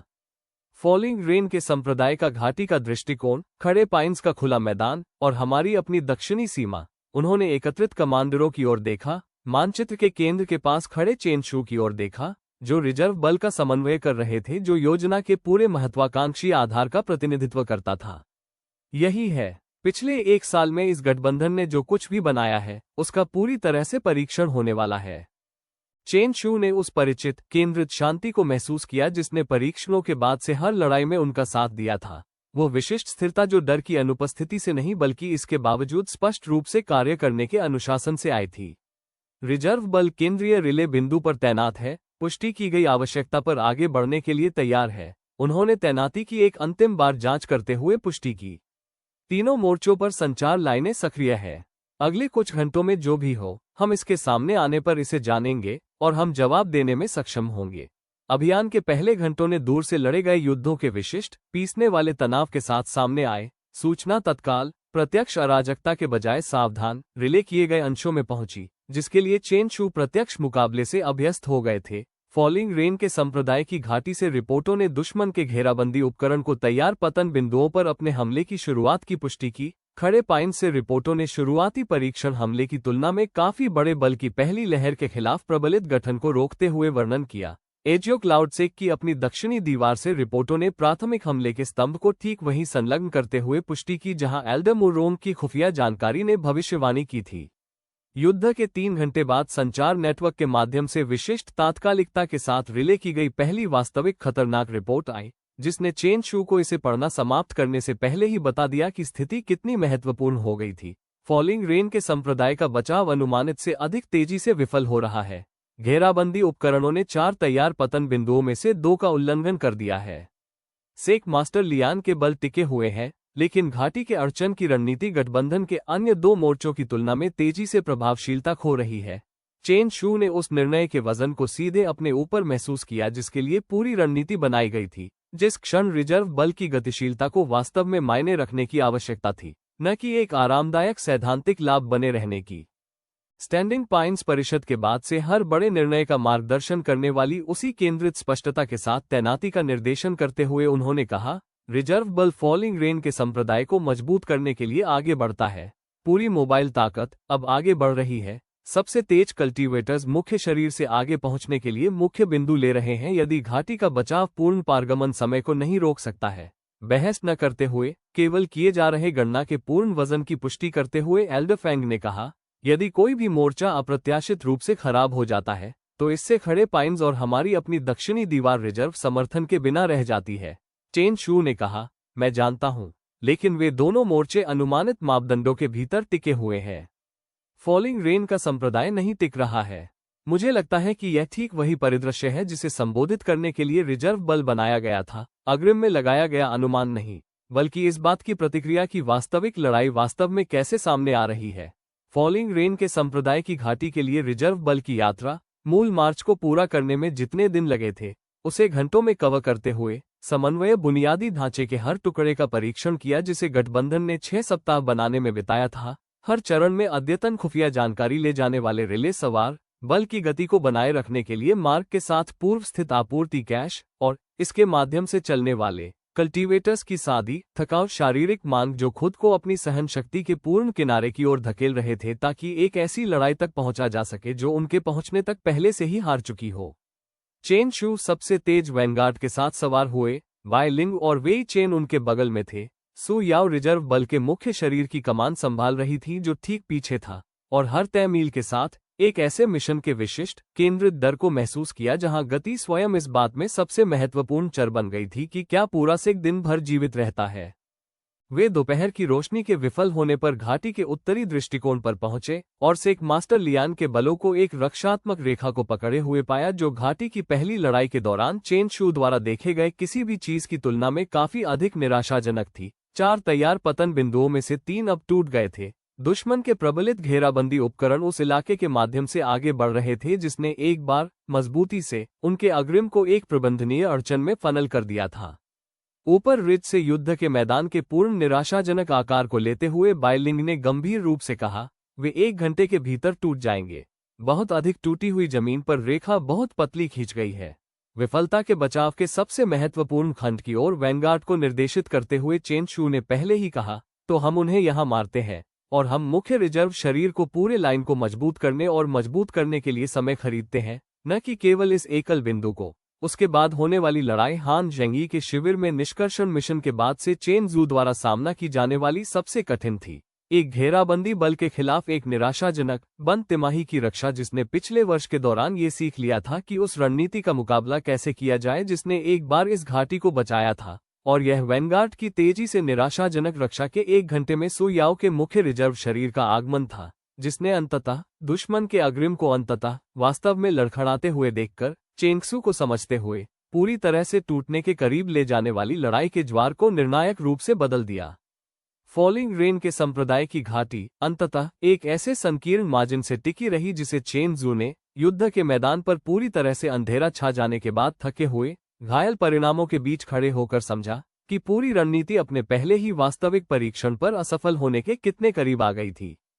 सेक मास्टर लियान लड़ाई के सबसे निराशाजनक घंटों के दौरान घाटी के कमान की स्थिति में खड़े होने के लिए अपनी पिछली चोटों से काफी हद तक ठीक हो गई थी। जब लड़ाई का आखिरी हिस्सा आखिरकार घायलों की देखभाल और मृतकों की गिनती के गंभीर थके हुए काम में बस गया, तो उन्होंने उन्हें वहीं पाया।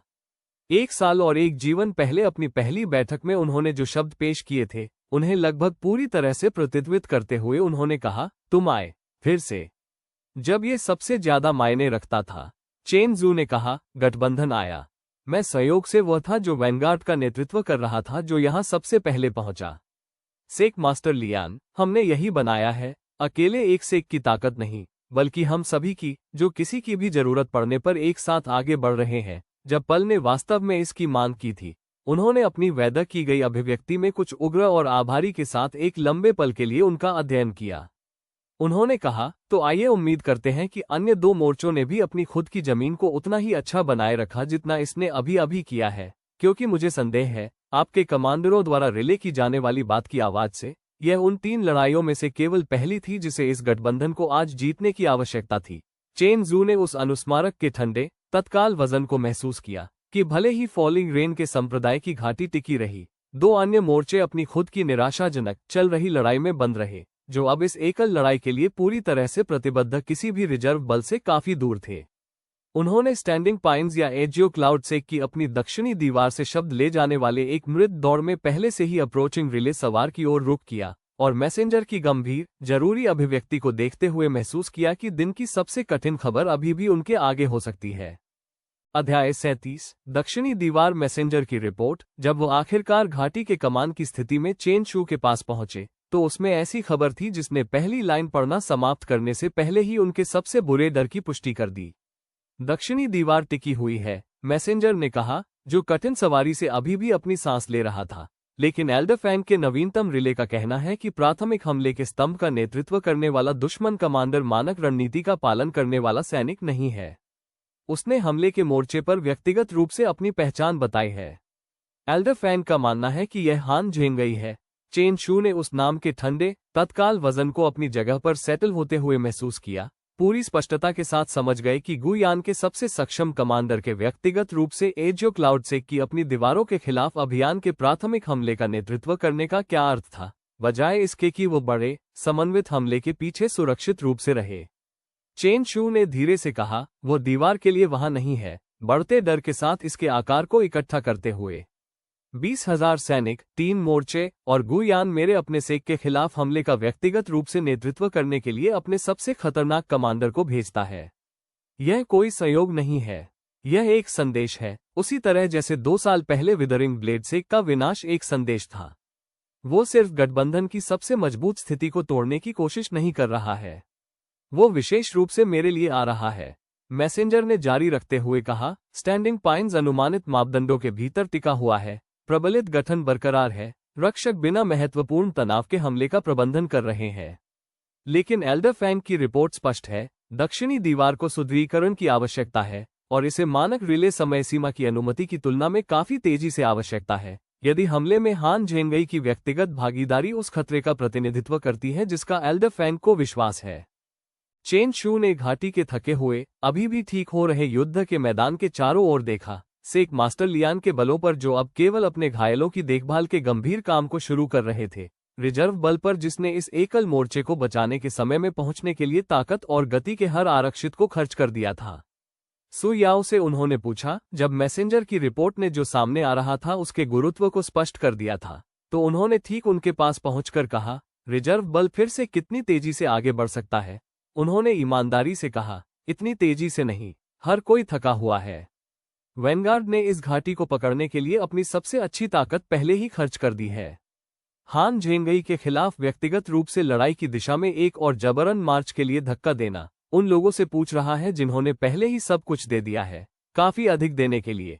चेन शू ने उस आकलन के वजन को पूरी तरह से समझा, और अपने सेक की दीवारों पर जो सामने आ रहा था उसके बढ़ते डर के नीचे थकी हुई ताकत को निराशाजनक आवश्यकता के खिलाफ तौलने के लिए मजबूर एक नेता की विशिष्ट, परिचित गणना को महसूस किया।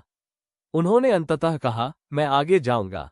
हम में से सबसे तेज, खुद वायलिंग, या जिसके पास भी वास्तविक गति से यात्रा करने के लिए पर्याप्त बचा है।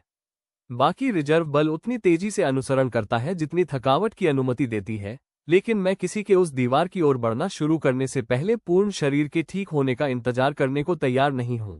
सु याओ द्वारा पेश किए गए उसी ईमानदार, व्यवहारिक आकलन के साथ अपनी ताकत के अपने खुद के भंडार की जांच करते हुए बाय लिंग ने कहा, यह कोई योजना नहीं है, ये थके हुए सेनानियों मुट्ठी भर है जो एक ऐसे कमांडर की ओर दौड़ रहे हैं जिसने रिजलाइन पर हम दोनों को लगभग मार डाला था, और जो जाहिरा तौर पर तय कर चुका है कि यह पूरा अभियान आंशिक रूप से उस रिज लाइन द्वारा शुरू की गई चीज को समाप्त करने के लिए मौजूद है। चेन शू ने कहा, मैं जानता हूं, मेरे पास इससे बेहतर नहीं है। एल्डरफैंग की दीवार अभी के लिए टिकी हुई है, लेकिन हान झेंगई की व्यक्तिगत भागीदारी का मतलब है कि यह मानक रक्षात्मक एट्रिशन के माध्यम से हल होने वाली लड़ाई नहीं है।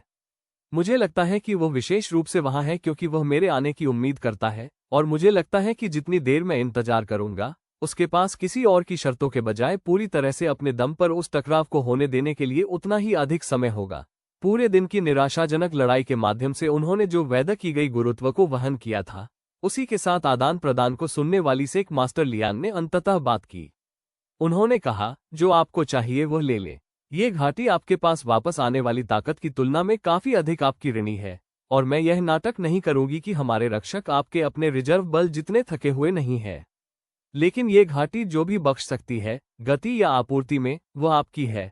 वे 1 घंटे के भीतर रवाना हुए। चेनशू, बायलिंग और रिजर्व बल के सबसे कम थके हुए कल्टीवेटर्स का एक छोटा वैनगार्ड एजियो क्लाउड सेक की दक्षिणी दीवार की ओर एक ऐसी गति से आगे बढ़ रहे थे जिसने उनके पहले से हीन हो चुके भंडार क्या बनाए रख सकते थे, उसकी बहुत सीमाओं का परीक्षण किया।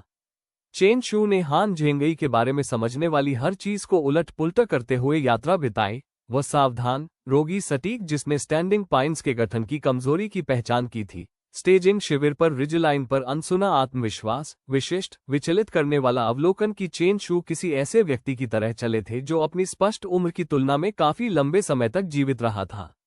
वे एक ऐसे टकराव की ओर बढ़ रहे थे जिसे वे जानते थे, किसी स्तर पर, उस पहले रिजलाइन एनकाउंटर के बाद से आ रहा था। उन्होंने समझा कि दक्षिणी दीवार पर जो भी इंतजार कर रहा था वो उन्हें उन तरीकों से परीक्षण करेगा जिनके लिए कोई भी समन्वित रक्षात्मक रणनीति पूरी तरह से तैयार नहीं कर सकती थी।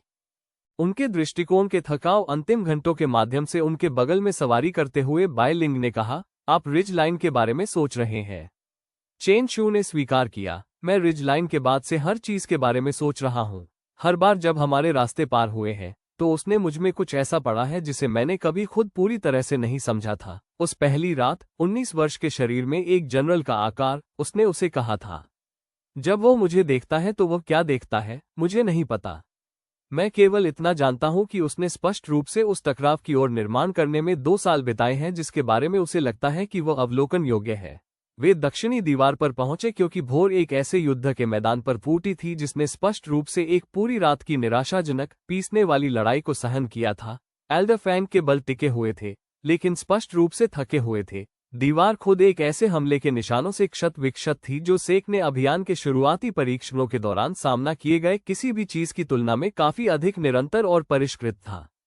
और उस उल्लंघन के केंद्र में जो दुश्मन ने दीवार के बाहरी बचाव में नक्काशी की थी, 2 साल पहले एक पाले से धके रिजलाइन से चेन शू को याद आने वाले उसी तरल, बिना जल्दबाजी के सटीकता के साथ आगे बढ़ते हुए हान झेंगई खड़े थे। उनकी निगाहें पहले से ही अशांत तात्कालिकता के साथ आने वाले वैनगार्ड पर तय थीं। युद्ध मैदान की थकी हुई खामोशी के माध्यम से स्पष्ट रूप से अपनी आवाज उठाते हुए उन्होंने कहा, मुझे आश्चर्य था कि आपको आने में कितना समय लगेगा। मानो पूरी रात की क्रूर लड़ाई सिर्फ इसी सटीक पल के लिए विशेष रूप से मंचित प्रदर्शन का शुरुआती अधिनियम थी। मैं स्वीकार करता हूं, मुझे राहत है कि आप व्यक्तिगत रूप से आए, लिन फैंग। मैं ये सोचने लगा था कि गुयान का पूरा अभियान उस बातचीत के बिना ही हल हो सकता है जिसका इंतजार करने में वास्तव में 2 साल बिताए हैं। चेन शू ने उतरते हुए पिछले 24 घंटों में उनसे पूछे गए हर चीज के पूर्ण थके हुए वजन को रेडिनेस के एक एकल केंद्रित बिंदु पर सेटल होते हुए महसूस किया, और दीवार की टूटी हुई युद्ध क्षत विक्षत जमीन के पार हान झेंगई की आंखों से मिले। उन्होंने कहा, तो चलिए इसे करते हैं, जो कुछ भी आप 2 साल से कहने का इंतजार कर रहे हैं। अध्याय 38। हान झेंगई वास्तव में क्या चाहता था। हान झेंगई ने दीवार की टूटी हुई जमीन के पार एक लंबे पल के लिए चेन शू का अध्ययन किया, और उनकी सावधान, बिना जल्दबाजी के अभिव्यक्ति में अप्रत्याशित रूप से चेन शू के डर से कम खतरा था और वास्तविक जिज्ञासा के करीब कुछ था। उन्होंने कहा, 2 साल पहले मैंने आपको बताया था कि मैं चेहरे नहीं भूलता, और हम ऐसे परिस्थितियों में फिर से मिलेंगे जहां मैं आपको दूर जाने देने के बारे में इतना उदार नहीं रहूंगा। मैं खुद को पाता हूं, अब उस उदारता में काफी कम दिलचस्पी रखता हूं जिसकी मैंने एक बार उम्मीद की थी। उन्होंने संक्षेप में उनके चारों ओर के युद्ध के मैदान की ओर इशारा किया। टूटी हुई दीवार, दोनों पक्षों पर थके हुए रक्षक, वह विशिष्ट पीसने वाला खर्च जो लड़ाई की पूरी रात में मौजूद सभी लोगों से निकाला था। मैंने गु यान के नेटवर्क द्वारा एकत्र की गई हर रिपोर्ट के माध्यम से 2 साल आपको देखने में बिताए हैं, लिन फेंग। एक सामरिक दिमाग जो 19 साल के शरीर में मौजूद नहीं होना चाहिए। केवल सावधान वार्ताओं और ईमानदार विकल्पों से बना एक गठबंधन इसे अलग तोड़ने के लिए विशेष रूप से डिजाइन किए गए अभियान के खिलाफ टिक रहा है। मैं खुद को पाता हूँ, तेजी से आपको समाप्त करने में कम रुचि रखता हूँ और यह समझने में अधिक रुचि रखता हूँ कि आप वास्तव में क्या है। थकान के बावजूद अपनी आवाज को सामान्य रखते हुए चेन शू ने कहा, मैंने पहले ही गु यान को सच बता दिया है। मुझे नहीं लगता कि यह यहाँ होने वाली किसी भी चीज के बारे में कुछ भी बदलता है। हान झेंगई ने कहा, उसने मुझे बताया कि आपने उससे क्या कहा था। कहीं न कहीं रास्ते में समाप्त होने वाले ज्ञान के साथ एक मरते हुए लड़के के शरीर में जागने वाली कहीं और से एक आत्मा। मुझे इस पर विश्वास हो गया, ठीक उसी तरह जैसे मुझे संदेह है कि एल्डर मुरोंग ने इस पर विश्वास किया था। साक्ष्य स्पष्ट रूप से बोलते हैं, तंत्र जो भी हो, रिज लाइन से उसी विचलित करने वाली, सूची बनाने वाली सटीकता के साथ उन्होंने चेन शू का अध्ययन किया, अब अधिक तेज, अधिक व्यक्तिगत। मैं जो समझना चाहता हूं वो अलग है। यह नहीं कि आप क्या है, यह है कि आपने इसके साथ जो चुना है उसे क्यों चुना है। चेन शू ने एक ऐसे प्रश्न के विशिष्ट, अप्रत्याशित वजन को महसूस किया जिसकी उन्होंने इस विशेष दुश्मन से, इस विशेष पल में उम्मीद नहीं की थी।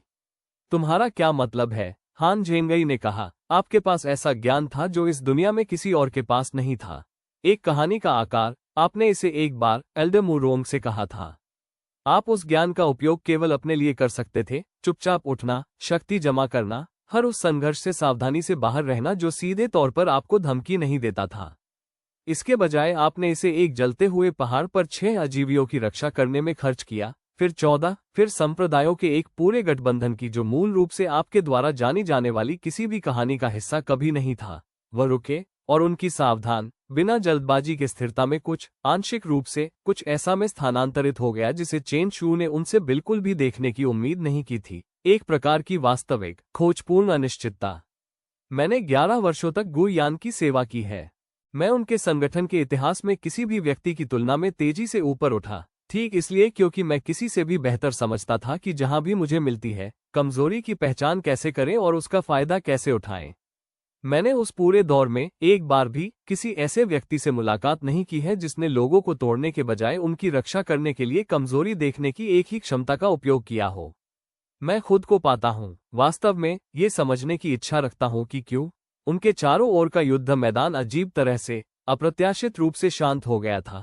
दोनों पक्षों के थके हुए रक्षक बिना बताए यह महसूस करते हुए प्रतीत हुए कि दीवार के उल्लंघन पर इन दोनों आंकड़ों के बीच जो सामने आ रहा था, उसमें रात की लड़ाई की तुलना में एक अलग वजन था। चेन शू ने अंततः किसी भी सावधान, रणनीतिक विक्षेपण पर ईमानदार जवाब चुनते हुए कहा, क्योंकि मैं पहले से ही एक ऐसा जीवन जी चुका था जहां मैं केवल एक ऐसी कहानी के लिए मायने रखता था जिसने मुझे एक फुटनोट के रूप में इस्तेमाल किया। मैं समझता हूं कि पृष्ठभूमि, डिस्पोजेबल होने, एक ऐसा नाम जो एक बार उल्लेख किया गया और भुला दिया गया हो, होने का क्या अनुभव होता है। मैं इस शरीर में पहले से ही मरते हुए जागा, पहले से ही ऐसा होने के लिए निर्धारित था, किसी और की कहानी में एक वाक्य, ये प्रदर्शित करने के लिए कि असली खलनायक कितना खतरनाक था।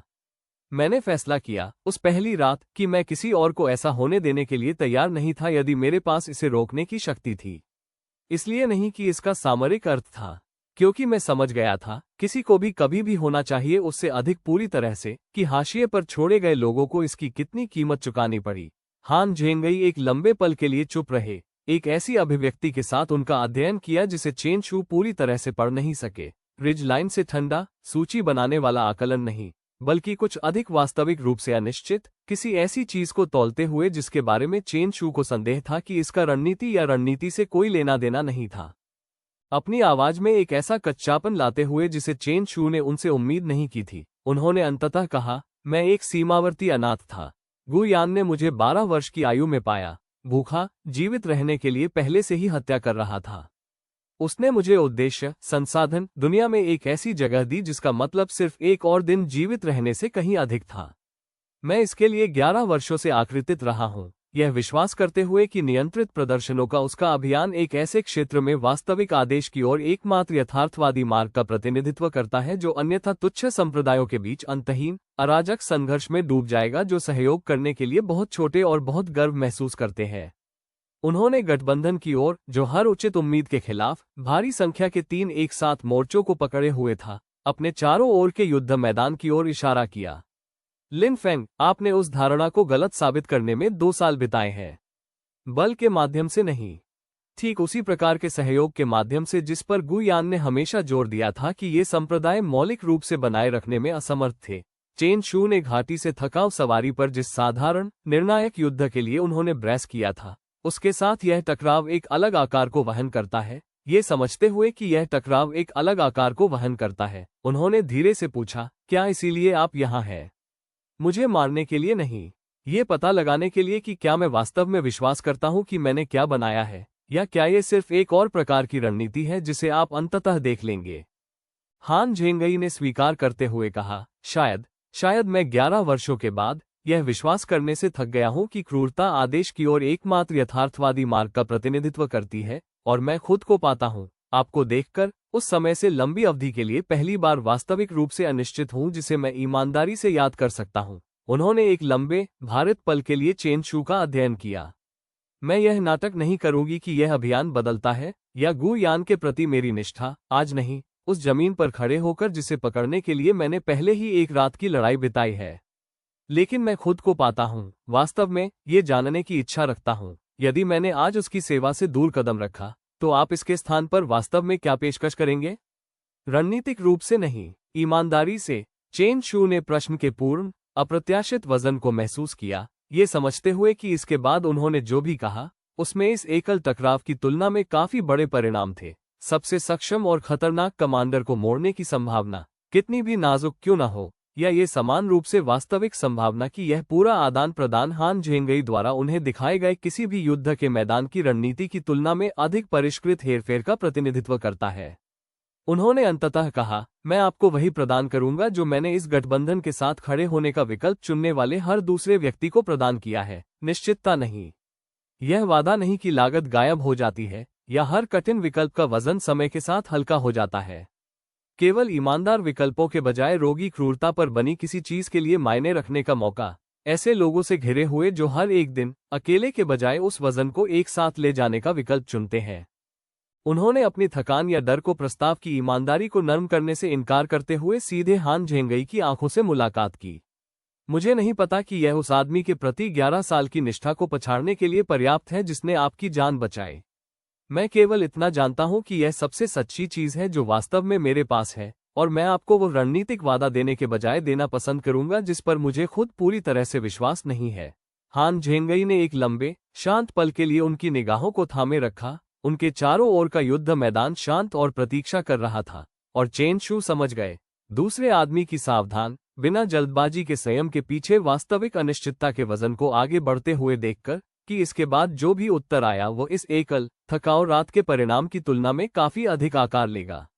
अपनी आवाज में एक ऐसा कच्चापन लाते हुए जो चेन शू को, हर पिछले मुठभेड़ पर उन्होंने जो ठंडा, बिना जल्दबाजी का आत्मविश्वास दिखाया था, उससे पूरी तरह से अलग लगा। हान झेंगई ने अंततः कहा, मुझे समय की आवश्यकता है। यह कोई ऐसा निर्णय नहीं है जिसे मैं एक ऐसे युद्ध मैदान पर खड़े होकर ले सकता हूं जिसके लिए मैंने पहले ही एक रात लड़ने में बिताई है, जिसमें गुयान की उम्मीदें अभी भी पिछले 11 वर्षों में मैंने जो कुछ भी बनाया है, उस पर भारी पड़ रही है। उन्होंने धीरे से पीछे हटते हुए कहा, उनके शुरुआती आंदोलनों की तरल, नियंत्रित सटीकता अब एक अलग, अधिक वास्तविक रूप से अनिश्चित गुणवत्ता को वहन कर रही थी। मैं इस दीवार से अपने बलों को वापस ले जाऊंगा, इसलिए नहीं कि आपने मुझे हरा दिया है, लिन फेंग, मैं चाहता हूं कि इसे स्पष्ट रूप से समझा जाए, क्योंकि मैं खुद को पाता हूं, उस समय से लंबी अवधि के लिए पहली बार जिसे मैं याद रख सकता हूं, इस युद्ध के किस पक्ष को वास्तव में मेरी निष्ठा के योग्य है, इसके बारे में वास्तविक रूप से अनिश्चित हूं, और मैं किसी भी तरफ लापरवाही से वो निर्णय नहीं लूंगा। वे बिना किसी अन्य समारोह के मुड़े, और दीवार के उल्लंघन को अभी भी पकड़े हुए थके हुए 9 सरपेंस बलों को वापसी के आदेश जारी करने लगे, और चेन शू, दुश्मन के प्राथमिक हमले के स्तंभ को अपनी धीमी, जानबूझकर पीछे हटने की शुरुआत करते हुए देखते हुए, राहत और लंबे समय तक चलने वाली सावधानी के एक जटिल मिश्रण के साथ समझ गए कि इस दीवार पर जो कुछ भी हुआ था वो एकल लड़ाई के परिणाम की तुलना में काफी बड़े वजन को वहन करता था। तो दोस्तों, अगर ये दास्तान आपको पसंद आए हो तो आरके स्टोरी ऑफ ड्रीम को लाइक करें, सब्सक्राइब करें और घंटी वाला बटन यानी बेल आइकॉन दबाना बिल्कुल न भूलें।